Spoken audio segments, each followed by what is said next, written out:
Ya, ini adalah cara membuat dan memperbesar kemungkinan tercapainya resolusi tahunan. Ya, jadi siap-siap pakai catatan yang banyak ya, karena saya akan insya Allah 30 sampai 45 menit ke depan saya akan banyak ngobrol ya. Jadi lebih ke hal teknis sih sebenarnya, motivasi ya. Oke, bismillahirrahmanirrahim. Banyak orang ya memaknai pergantian tahun ini dengan awal dimulainya hal-hal baru ya. Target-target baru, harapan-harapan baru, dan merencanakan hidup yang lebih baik dari sebelumnya. Betul ya? Nah, karena itu tidak heran jika saat tahun berganti ada banyak sekali orang yang membuat resolusi tahunan ya. Jadi ngomong-ngomong tentang resolusi tahunan, bagaimana dengan teman-teman nih? Nah, saat menonton video ini, sudahkah Anda, teman-teman, memiliki resolusi atau target-target yang ingin dicapai di tahun ini? Ya, disadari atau tidak, pada dasarnya memiliki resolusi itu adalah hal yang baik. Kok bisa? Jadi saat seseorang memiliki target, mereka akan berbeda dengan orang yang tidak memiliki target. Ya. Orang yang punya target akan lebih termotivasi, punya arah dalam hidup dan lebih menghargai waktunya. Sebaliknya, mereka yang tidak memiliki rencana, artinya mereka sebenarnya sedang merencanakan kegagalan. Bukankah banyak orang yang hidupnya berlalu begitu saja tanpa perubahan, yang berarti karena tidak punya rencana? Wah, bahaya ini. Target itu mirip seperti doa ya. Jadi ketika kita memiliki target-target yang baik, itu artinya kita sedang berdoa kepada Allah Ta'ala, semoga hal-hal baik terjadi kepada kita. Motivasi mungkin hilang, tapi jika seseorang ini punya tujuan, dia akan kembali termotivasi. Ya. Jadi memiliki resolusi untuk dicapai tidaklah cukup, teman-teman. Jadi sebuah riset ini mengatakan bahwa 92% ini orang yang memiliki resolusi tahunan pasti gagal. Termasuk nggak? Artinya hanya ada 8% orang yang berhasil mencapai target-target yang mereka buat. Ya, kecil sekali orang yang bisa mewujudkan resolusi tahunannya seperti itu. Kenapa kok bisa seperti itu? Jadi, saat membuat resolusi tahunan, banyak orang yang hanya menulis hal-hal yang baik tanpa ada strategi yang jelas. Ya. Jadi targetnya tidak bisa diukur, jumlahnya terlalu banyak, waktunya nggak ada, dan hanya mengikuti hawa nafsunya. Ya. Jadi semuanya diinginkan, tapi nggak jelas strateginya untuk mencapainya itu apa. Ya, jadi itu semuanya akhirnya membuat resolusi tahunan hanya jadi khayalan.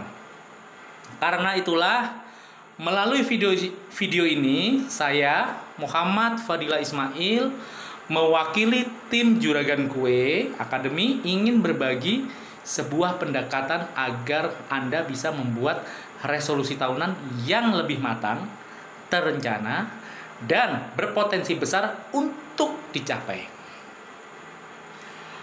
Harapan kami semoga saat Anda mengikuti arahan video ini, target-target Anda yang baik tahun ini mayoritas bisa tercapai. Amin. Silakan diaminkan di chat. Oh ya, sebelum masuk ke inti video ini, saya menggunakan kata potensi karena saya bukan dukun ya, yang sok-sokan bisa meramal. Nah, pada akhirnya hasil yang akan Anda capai tentunya bukan saya, tetapi Allah Ta'ala. Kemudian usaha Anda pribadi.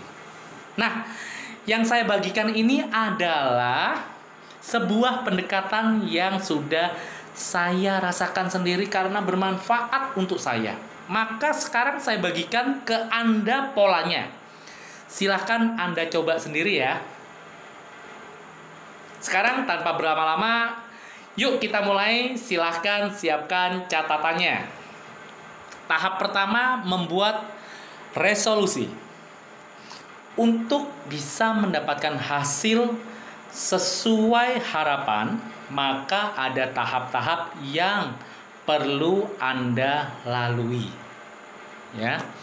Di tahap pertama ini, karena resolusi ini tidak boleh dibuat secara asal, maka kita akan mulai dengan cara membuat resolusi. Cara membuat resolusi. Bagaimana cara membuat resolusi tahunan yang benar? Simak ya pembahasan berikut ini. Ya. Don't go anywhere, ya. Dari yang saya amati, masih banyak orang yang saat ditanya apa resolusi tahunannya, mereka membuat resolusi hanya berdasarkan kebutuhan finansialnya saja. Betul ya? Alias hanya berputar di penghasilan bulanan, jumlah tabungan yang ingin dimiliki, atau barang-barang yang diinginkan. Banyak yang begitu loh. Nah, sebenarnya hal tersebut tidak salah, hanya saja belum sempurna. Jika resolusinya hanya seputar finansial saja, itu yang membuat resolusi sulit dicapai. Atau saat resolusi tercapai, rasanya biasa saja. Kenapa? Karena sebenarnya target finansial hanya menyentuh sebagian kecil sisi emosi seseorang. Dan karena pengaruhnya kecil, inilah yang membuat terkadang orang yang resolusinya hanya seputar finansial menjadi tidak bersemangat padahal mereka punya target. Ya. Jadi kurangnya motivasi mengejar target disebabkan karena target tidak mempengaruhi emosi. Ya. Jadi dari penjelasan barusan kita jadi paham bahwa target harus menyentuh sisi emosional seseorang.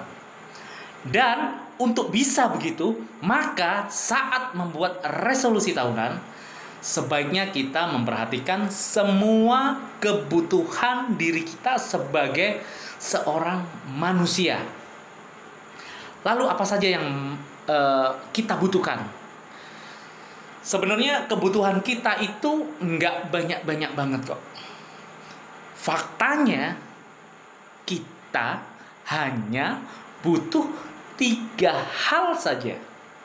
3 hal itu adalah: pertama, terpenuhinya kebutuhan jiwa. Yang kedua, terpenuhinya kebutuhan akal. Terakhir, terpenuhinya kebutuhan jasmani. Jika salah satu saja kebutuhan di atas tidak terpenuhi, maka dipastikan orang tersebut akan merasa kurang. Nah, dari pendekatan di atas, maka sebaiknya resolusi tahunan kita berisi hal-hal untuk memenuhi 3 kebutuhan itu. Dan supaya gampang membayangkannya, maka akan pas jika membagi resolusi tahunan ini menjadi 3 bagian. Yang pertama, aspek spiritual. Yang kedua, aspek personal. Lalu yang terakhir, barulah aspek finansial. Tuh, finansial terakhir. Ya, jadi 3 hal ini yang harusnya jadi fokus kita dalam membuat resolusi tahunan. Lalu bagaimana membuat resolusi tahunan berdasarkan 3 hal ini? Yuk kita mulai satu-satu. Ya. Aspek spiritual. Maksudnya kedekatan seorang hamba kepada Allah Ta'ala. Karena berhubungan dengan hal-hal ini, maka resolusinya seputar apa amal-amal yang ingin dicapai tahun ini. Apa peningkatan ibadah yang ingin dicapai? Apa kebaikan-kebaikan baru yang ingin dilakukan?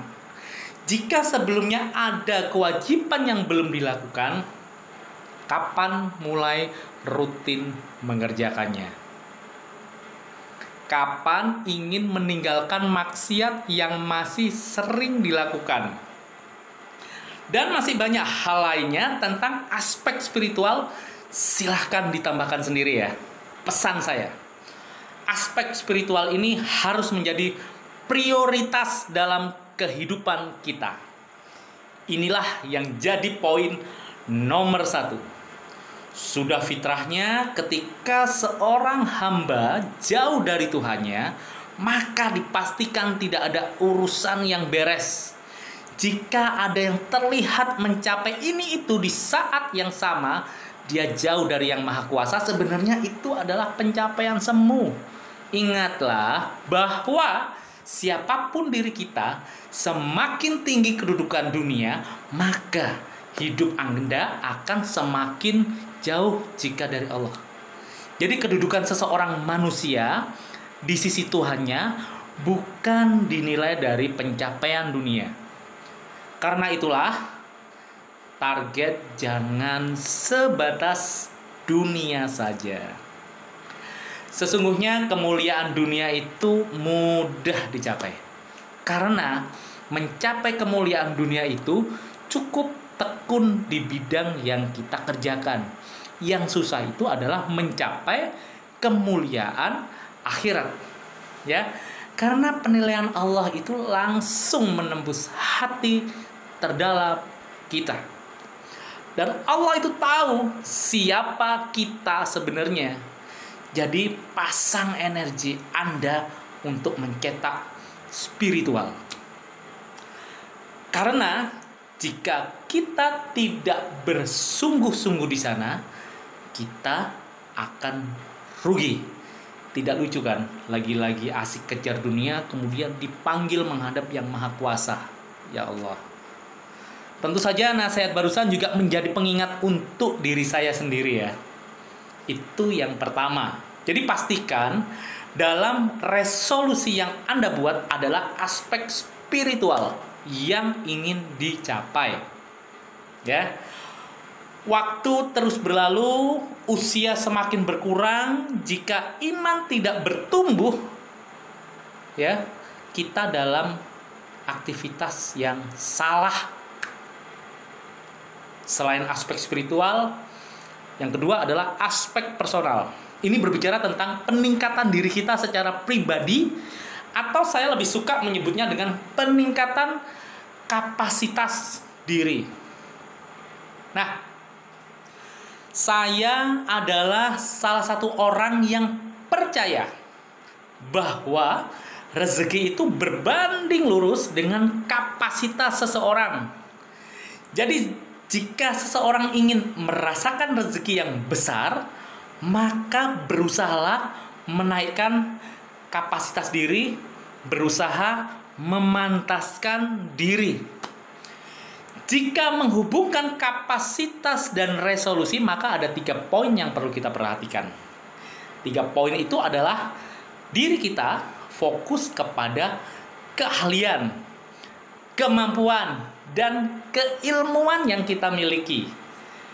Keluarga kita, bagaimana hubungan kita dengan mereka. Orang-orang terdekat kita, bagaimana kualitas orang yang dekat dengan kita, dan seberapa banyak mereka. Ya. Jadi saat membuat resolusi tahunan, jangan sampai aspek personal ini terabaikan. Kenapa? Karena jika tidak ada peningkatan kualitas dalam diri kita, hubungan dengan keluarga terabaikan, dan orang-orang terdekat kita juga bermasalah. Maka waktu-waktu yang kita lewatkan juga akan bermasalah. Ya. Karena itu milikilah resolusi untuk menjadikan aspek personal Anda lebih baik. Contohnya,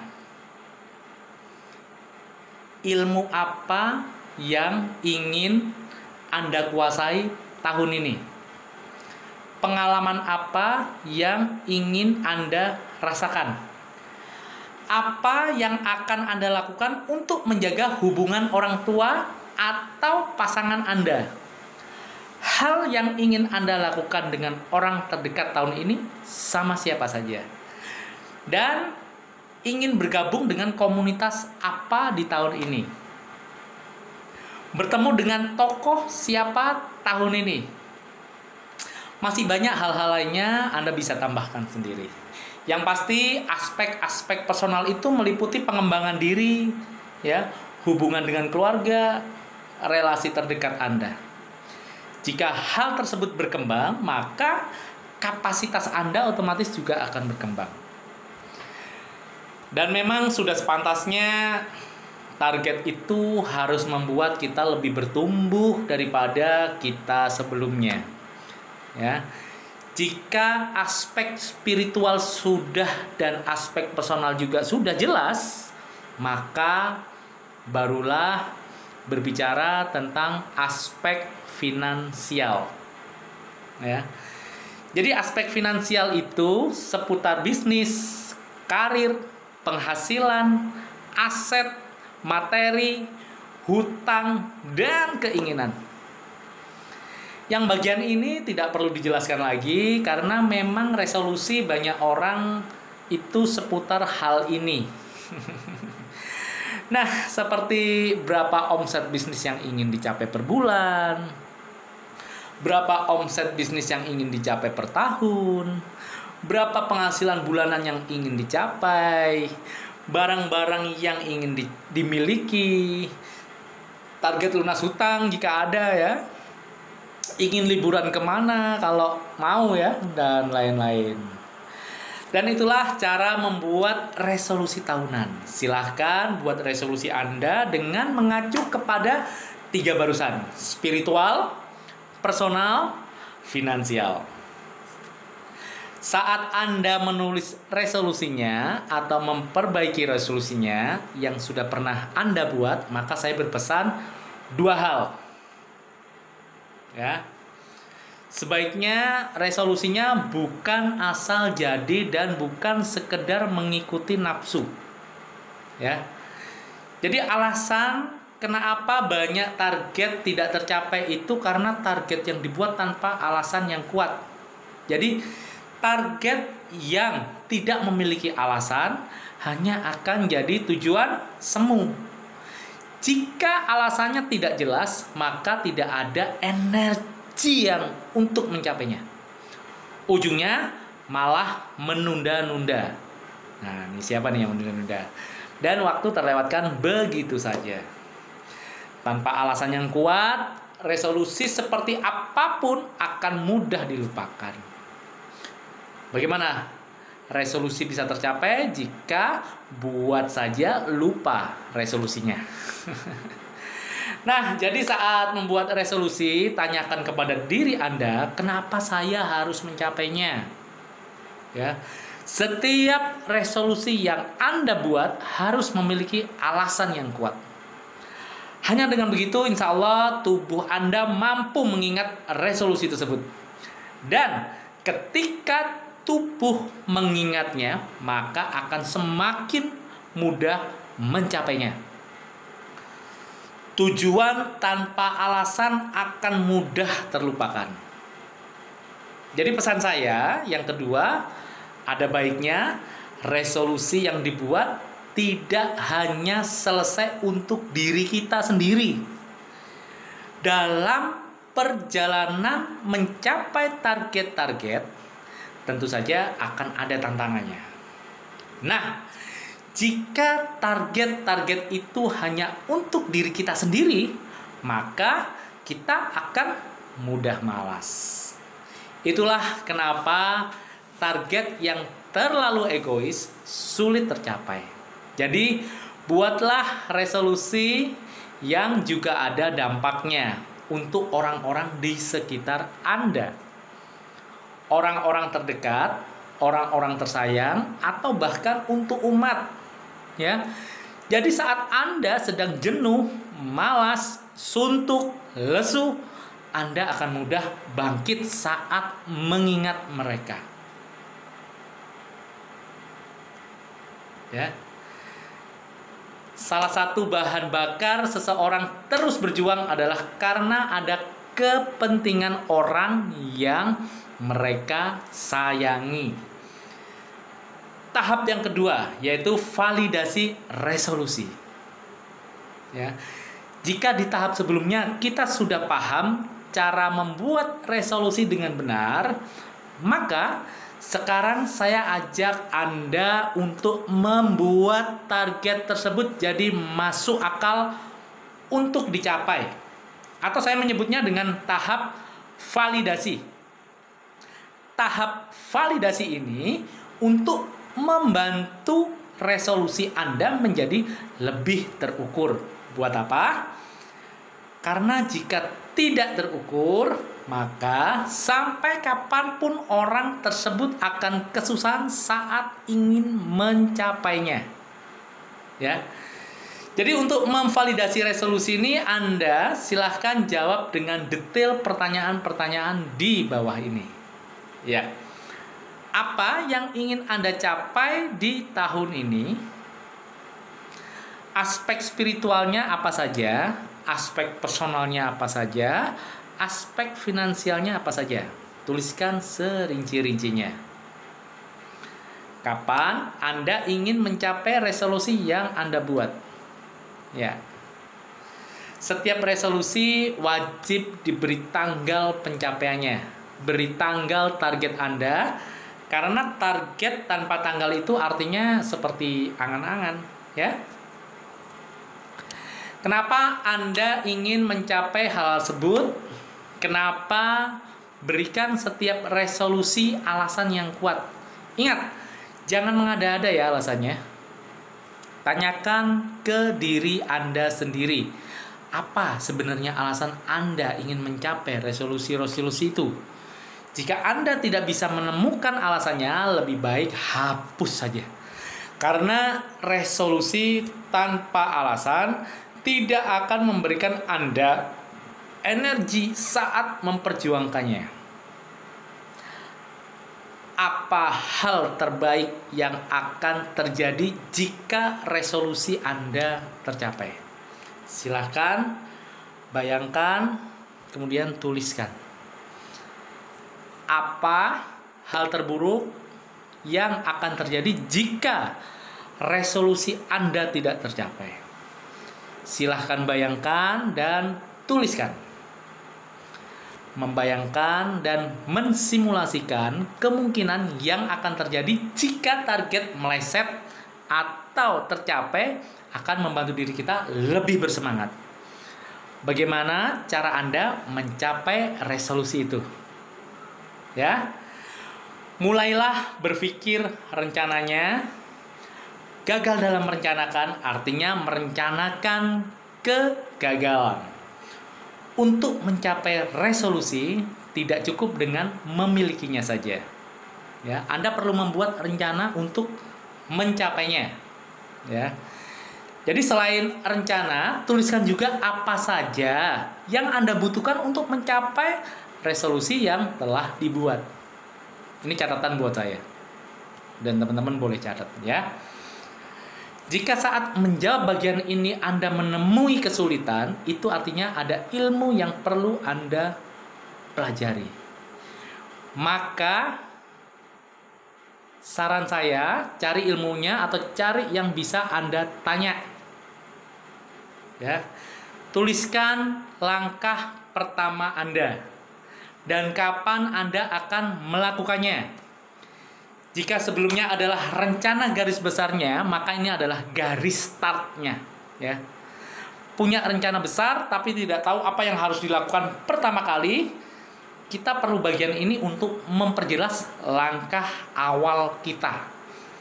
Terkadang hal tersulit dari mencapai target itu adalah tahap memulai.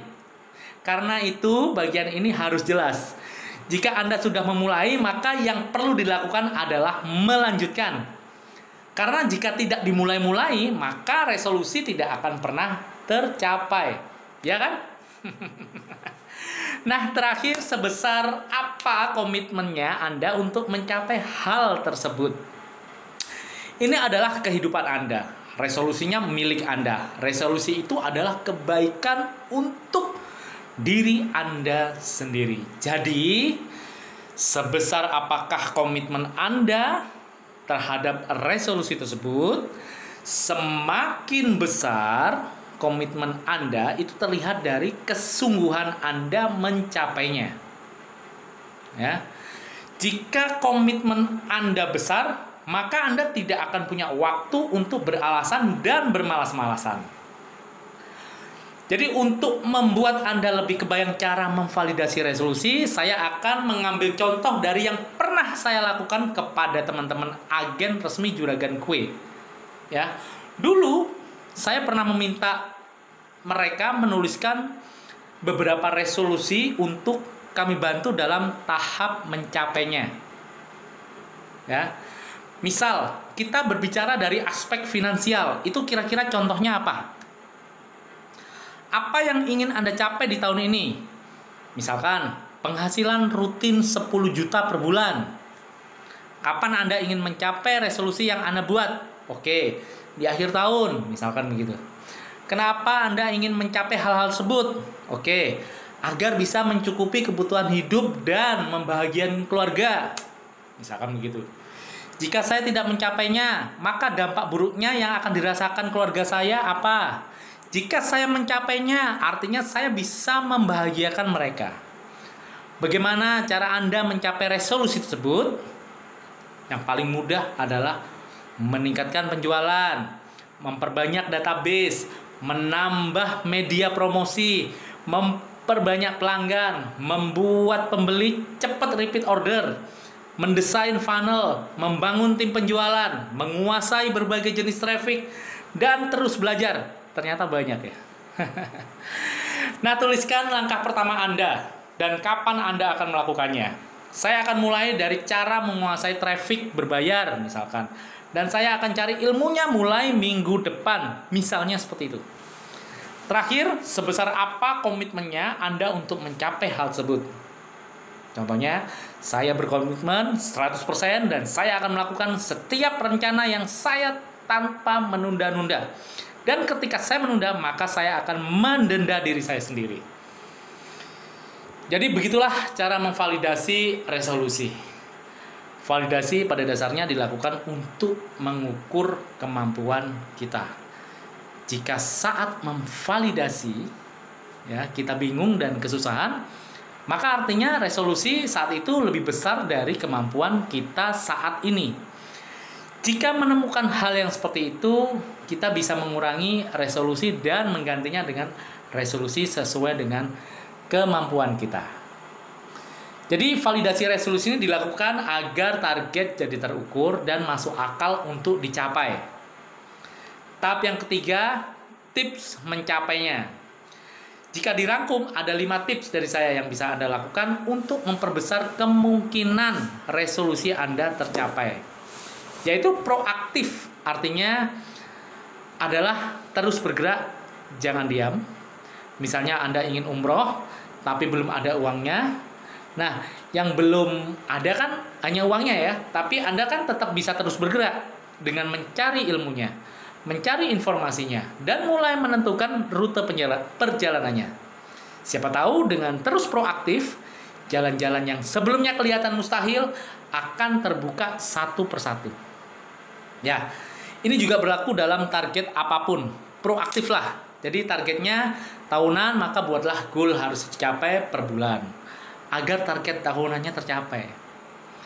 Kemudian buat goal yang harus dicapai mingguan agar target bulannya tercapai. Setelah tahu target mingguannya, maka rencanakan aktivitas hariannya. Jadi sebenarnya kunci agar target tercapai adalah aktivitas harian. Misal Anda ingin bisnisnya mengalami pertumbuhan beberapa bulan ke depan, ya, maka hal itu tidak akan terjadi begitu saja jika Anda tidak melakukan aktivitas hariannya setahap demi setahap. Intinya, jangan diam. Anda harus punya agenda aktivitas harian untuk dilakukan. Nah, untuk mencapai target, mari kita geser pola pikirnya. Bahwa mencapai target itu seperti naik tangga. Setahap demi setahap, dan agar tahap-tahap tersebut terlewati, maka yang dilakukan adalah disiplin mengerjakan aktivitas hariannya. Apa yang akan dicapai seseorang sebenarnya bisa diprediksi dari aktivitas hariannya. Kita harus akui ada target-target yang tidak mungkin dicapai sendirian. Seperti misalnya ingin omset rutin miliaran per bulan. Nah, ini akan sulit tercapai jika actionnya itu sendirian. Mungkin baru bisa tercapai dengan memiliki tim, ya. Maka tips kedua agar resolusi tercapai adalah libatkan faktor-faktor pengungkitnya. Ya, jadi faktor-faktor ini ada banyak, ada teknologi, ada otomatis sistem, ada tim, ada faktor orang lain, banyak ya. Jadi pengusaha yang benar itu tidak mengerjakan semua tugasnya sendirian. Ada bagian-bagian lain yang butuh bantuan. Bisa dengan bantuan orang atau bisa dengan bantuan teknologi, ya. Jadi jangan pernah berpikir untuk ahli di semua bidang. Jika seseorang mencoba ahli di semua hal, sebenarnya dia tidak ahli di bidang apapun, ya.